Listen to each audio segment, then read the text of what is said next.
mana isanandro fandaharana tolotry ny Fikambanana Mpiara-mamaky ny Baiboly eto Madagasikara.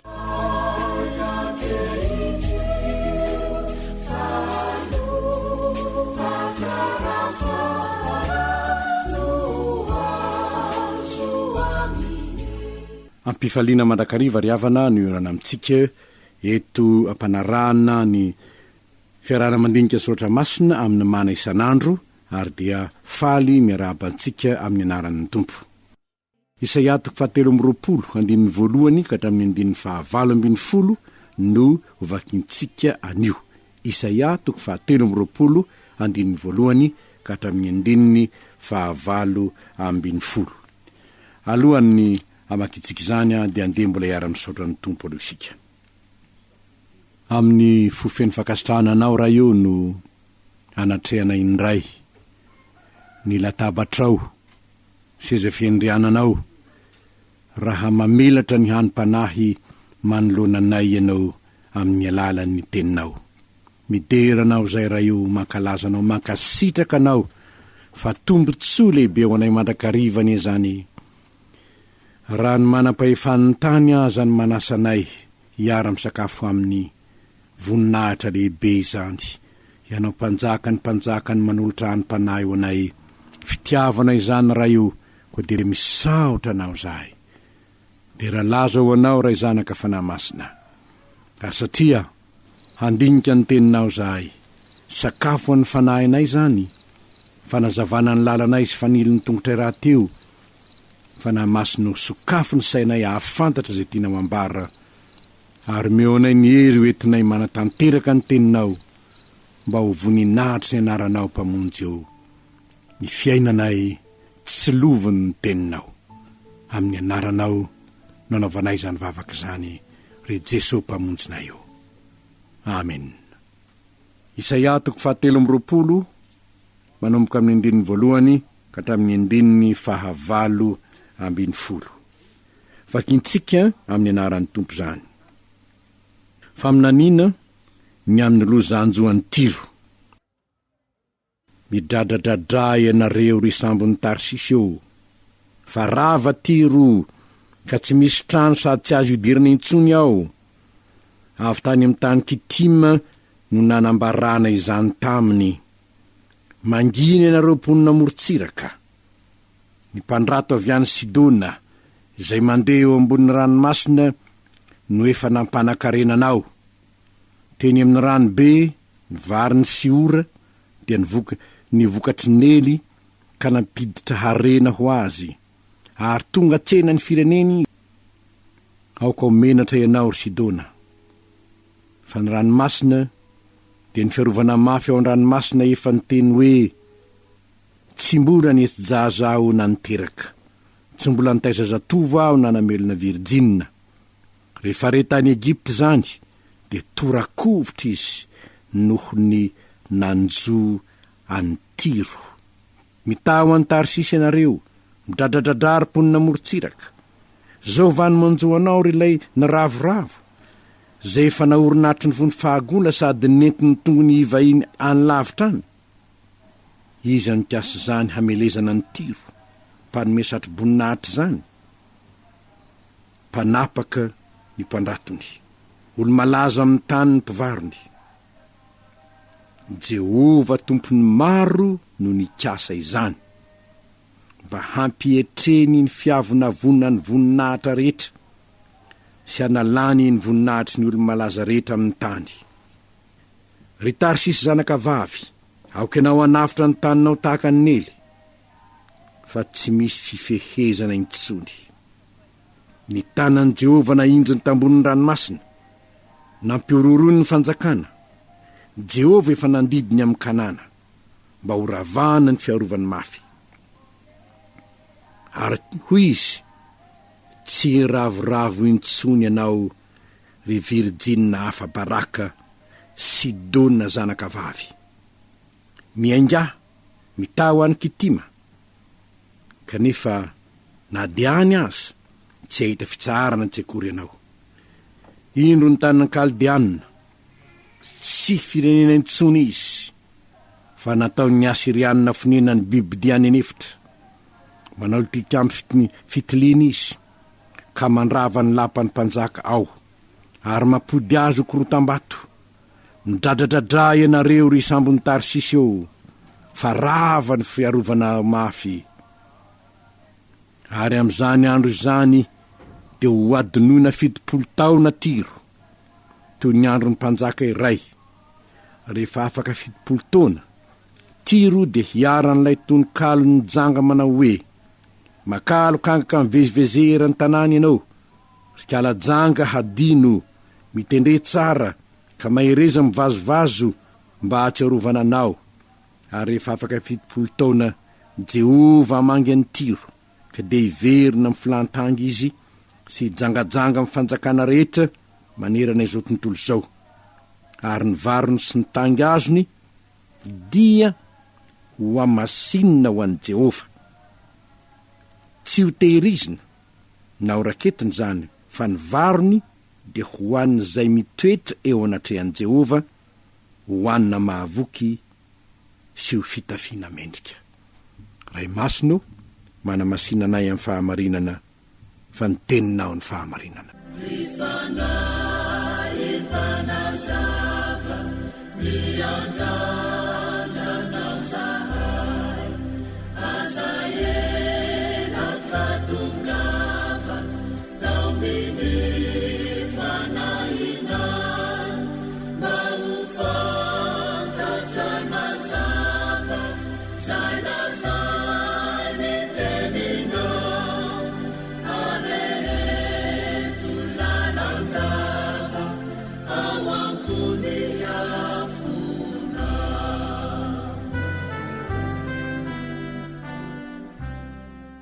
Fahamarinana telo indray no tsipitsika amin'izay nyvakina teo ary eto ry havana dia miala tsiny aminareo foana aho satria raha ny zavatra tokony holazaina dia betsaka nefa voafetra ihany ny fotoanantsika noho izany fahamarinana vitsivitsy azo tsongaina ihany noho ny fotoana no atolotra atsika.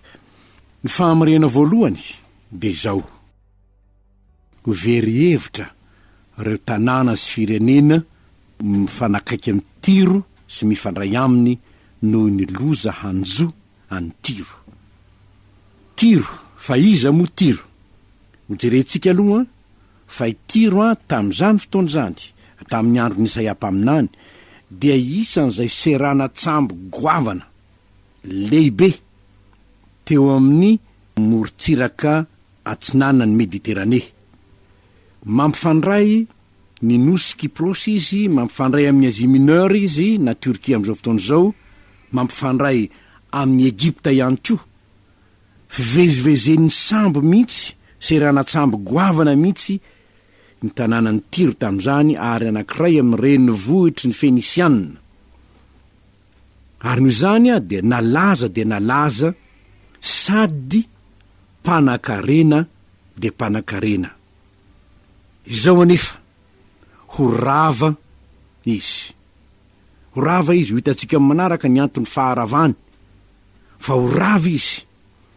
ary ny faharavany dia averyhevitra ny maro efa ahoany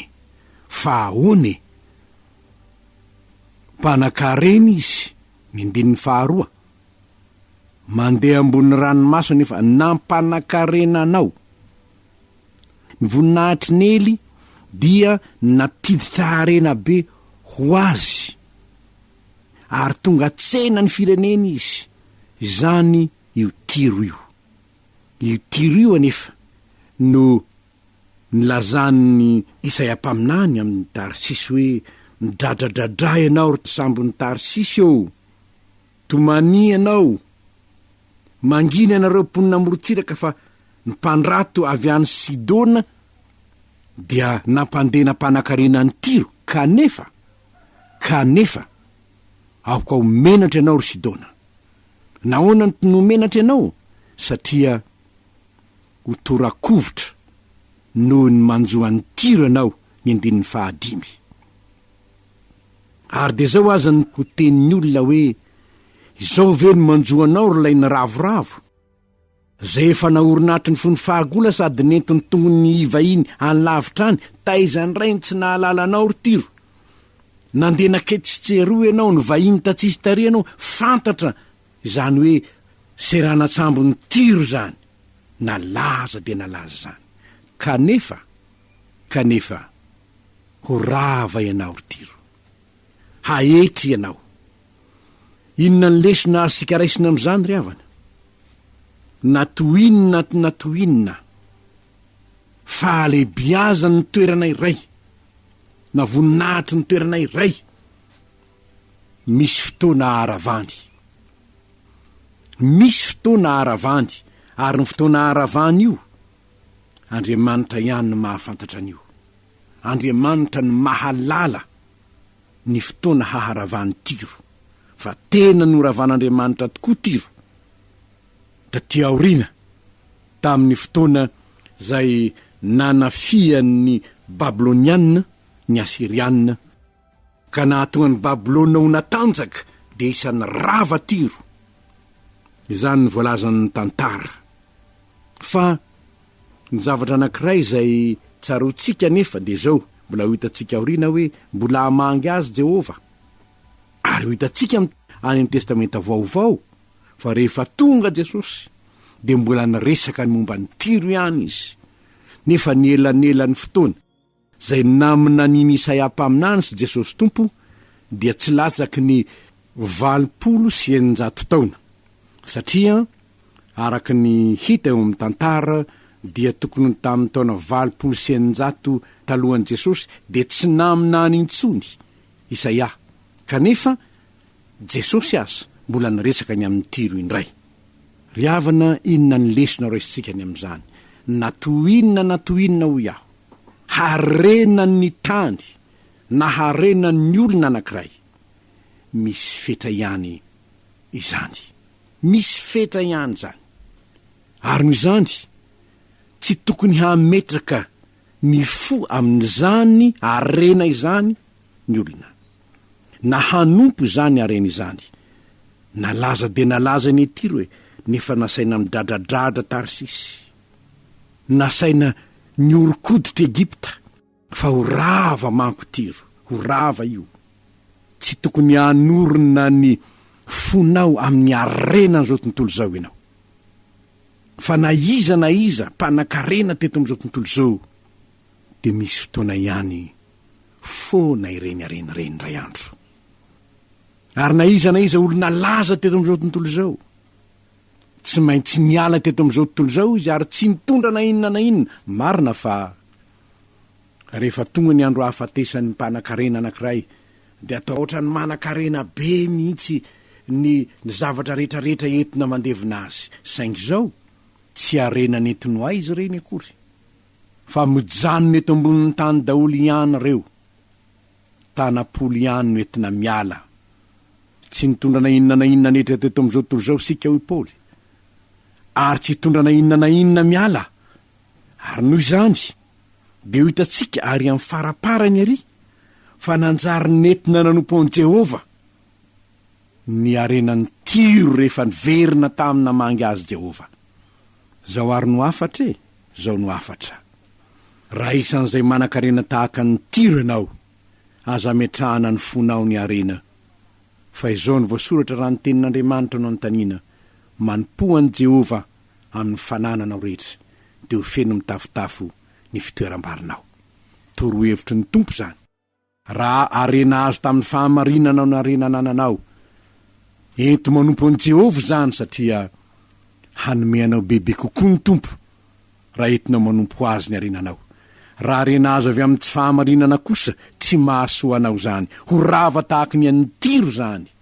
Ny fanafodiny mibebaka tahaka nataon'ny Zakaiosy hoe, indro tompoko ny atsasaky ny fananako omeko ny malahelo, ary raha misy zavatr'olona nalaiko tamin'ny fanambakana ho nerako avy efatreny zany. Fibebahana ny fanafodiny.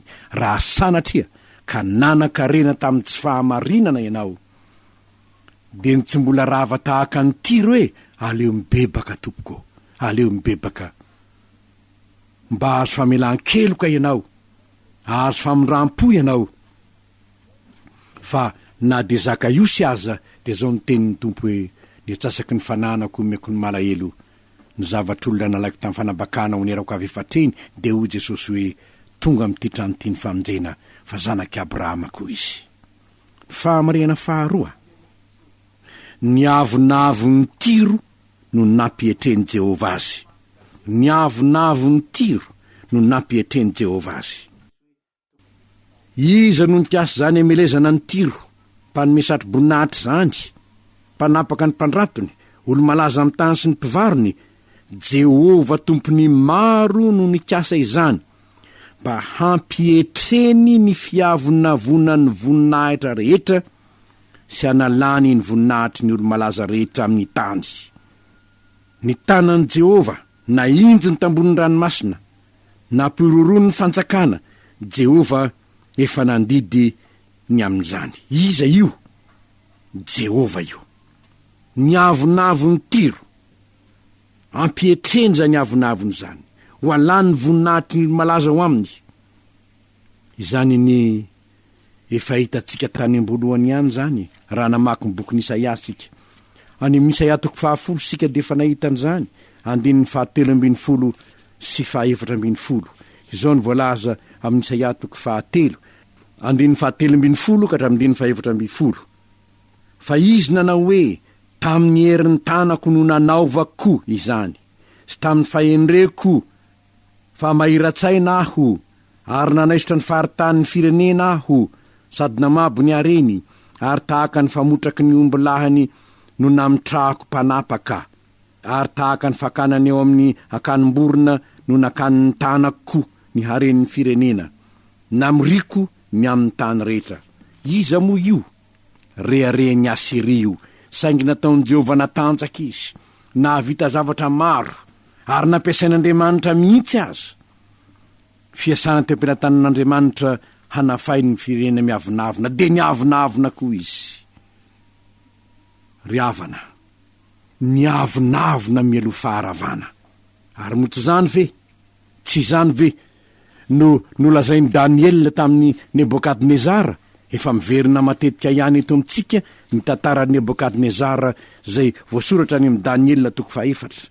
Fa izao manko ny tenin'ny Nebokadnezara ao amin'ny Daniel 4 ka ny andininy 7 hitantsika. Ary ny mpanjaka ny teny kanana hoe tsy tiva ny Babilôna lehibe zay nataoko ho lapany fanjakako tamin'ny aben'ny heriko mba ho voninahitry ny fahalebiazako. Raha mbola teo ambava ny mpanjaka ihany ny teny, de nisy feo latsaka avy tany an-danitra nanao hoe ry Nebokadnezara mpanjaka, ianao indrindra nanaovana hoe ny fanjakana niala taminao, fa horoana hiala amin'ny olona ianao ka hoany amin'ny bibidi ny finenanao, ampinanina ahitra toy ny omby ianao, ary fetrandro 7 ny holanina aminao ambara-pahafantatrao fa ny avo indrindra no manapaka amin'ny fanjakan'ny olona ka manome izany ho an'izay tiany. Ny avonavona sy ny rere no ny fahefany Nebokadnezara. Zao ny nataoko, voninahitry ny fanjakako, zany nahavitan'izao. Teonao ihany, ry Nebokadnezara, esorina aminao ny fanjakana. Ry havana, tandremin'ny avonavona raha sendra nahavita zavatra aza mirere hoe nahavita azy aho, fa mahaiza manery teny eo ambanin'ny tana maherin'Andriamanitra.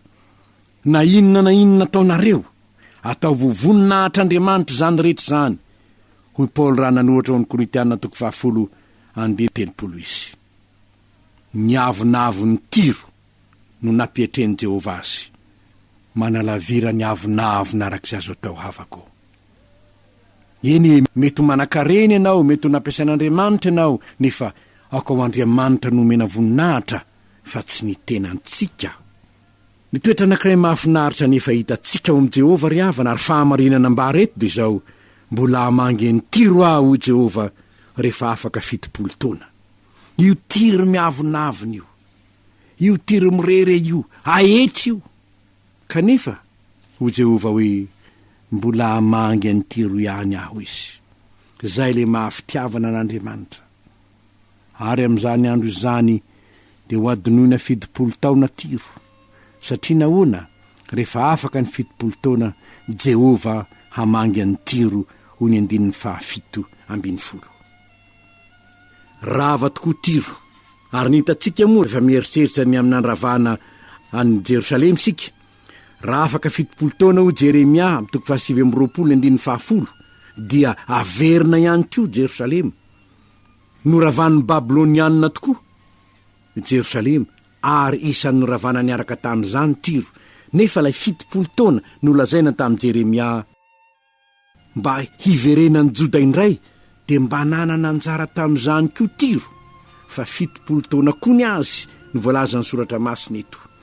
Ary rehefa zavatra nitranga tamin'ny afaka ny 70 taona, raha jerentsika ny zavatra nitranga tamin'ny Jerosalema dia izao: rehefa resiny Mediana sy Persianina Babilôna ka tonga Kirosy mpanjakan'ny Mediana sy Persianina, dia Jehovah no nanome fo azy. Inona ny fonomeny azy? Irao ody any Jerosalema ny oloko hanorina indray ny tempolin'ny Jerosalema. Aorina indray ny tempolin'ny Jerosalema, atao inona indray? Hanaterana fanatitra indray, hampiavana indray an'Andriamanitra amin'ny olony, hampifamatotra indray ny fon'ny Jehovah amin'ny fon'ny Joda manontolo. Ary ny zavatra mahavariana eto ry havana dia izao: itiro koa voalaza eto, rehefa afaka 70 taona Jehovah hamangy ny tiro, iverina amin'ny filantanka izy sy hijangajanga amin'ny fanjakana rehetra manerana izao tontolo izao. Zany hoe asehony eo ny hoe le fifandraisany amin'ny firenena samihafa hiverina indray zany amin'ireo firenena izay ho gaga, ry Tarsisy, ry Egypte, ry Kitima na Kiprosy, ireo firenena izay nifandray tamin'ireo, hifandray amin'ireo indray izy. Zany moko ny tinitiny ambara, hifandray amin'ireo indray izy. Saingy izao, rehefa hiamana-karena izy, ny amin'ny hoe ny varony sy ny tangy azony, ny arena ho azony, dia ataony tiro ahoana? Ho amasinina ho an'i Jehovah. Ary ny varony dia ho an'izay mitoetra eo anatrehan'i Jehovah. Izany hoe rehefa hamangy azy Jehovah, tsy rere intsony amin'ny varotra ataony izy ka hoe mpanan-karena aho zao, fa entiny ny hanompo an'i Jehovah zany. Ary hitatsika ty amin'ny aoriana ry havana ny tantara fananjary nanana fifandraisana tamin'ny Jerosalema mihitsy Tiro sy Sidona. Fa na dia Jesosy azy, hitanao any Mateo 5:20, lasa namangy nakany izy, lasa namangy any Tiro sy Sidona izy. Ary raha jerentsika ny asan'ny apôstôly 2:20 dia ahitana hoe na dia Paoly koa aza dia nahita kristianina tany Tiro. Famanginy Jehovah fe filazany tsara ny famanginy ry havana. Rehefa tonga ny andro famanginy Jehovah, filazany tsara mitondra fitahiana izany ny famanginy Jehovah. Fa rehefa namangy an'ny Tiro Jehovah, dia nanjary nanan-karena izy, nefa ny arenany tsy netiny rearena ny eboebona ny avinavina intsony, fa netiny nanetry tena, netiny nanompo an'Andriamanitra izany arenany izany. Ny filazany tsara famangin'Andriamanitra atsika fa Jesosy tonga teto amin'izao tontolo izao, Jesosy tonga mamangy ny tany. Ary ny filazany tsara tonga eto amintsika, Andriamanitra mamangy antsika, mitondra fitahiana ny fanekena ny filazany tsara, satria marakitra ny famondrampon'Andriamanitra izany. Ary ny famondrampon'Andriamanitra dia mitaona antsika hanatona an'Andriamanitra, hanompo an'Andriamanitra. Fa izany fanompontsika an'Andriamanitra izany dia teraka ihany koa harena ho antsika, aza ho tsika manompo azy. Ary noho izany ry havana, Tiro sy Sidona ngamba dia nahatsiaro ihany koa hoe mamangy anay indray ny tompo, mamangy anay Andriamanitra, koa dia netiny hanomponan'i Jehovah ny fananany. Raha namangy anao ny tompo, tsapanao fa namangy anao tamin'ny filazantsara ny tompo, mba entinao manompo an'Andriamanitra ve ny fanananao izay nomeny anao, mba entinao manompo azy ve? Fa izany ny profo fa efa namangy anao ny tompo. Tsy nitazonina ho anao intsony ny fananana izay omeny anao, fa nentinao nanompo ny tompo. Enganie ka ho Tiro no vangin'Andriamanitra i Madagasikara, mandray ny filazantsara ary hanompo an'i Jehovah amin'ny fananan'ny kristianina, mba tsy hitady volany am-pony sy ny jentilisa intsony ny fiangonana va ho afaka hitory ny filazantsara satria ny kristianina ho aminy dia hanompo an'i Jehovah amin'ny fananany. Dia ho voninahitr'Andriamanitra ny fivelarany Madagasikara eo amin'ny fiainana araka ny sitrapon'Andriamanitra fa efa namangy ny olony Jesoa, lay mpanjaka ny lanitra. Ivavaka isika. Misaotranao izay raha eo noho ny famoramponao. Nampahafantaranao anay ny tantaran'ny Tiro indray, ny avonavona noho ny nanan-karena, na etsy nefa ny bebaka. Ampio izay raha eo, mba hiaina tahaka ny Tiro, tsy amin'ny avonavona fa amin'ny fanetrentena, ka hanompo anao zahay tsy amin'ny vava fotsiny ihany, na amin'ny teny fotsiny ihany, fa amin'ny asa sy ny fanoloranay izay nomenao anay mba hampandrosoana ny fanjakanao. Amin'ny anaranao Kristy Tompo malalanay io, nanaovanay izany vavaka izany. Amen.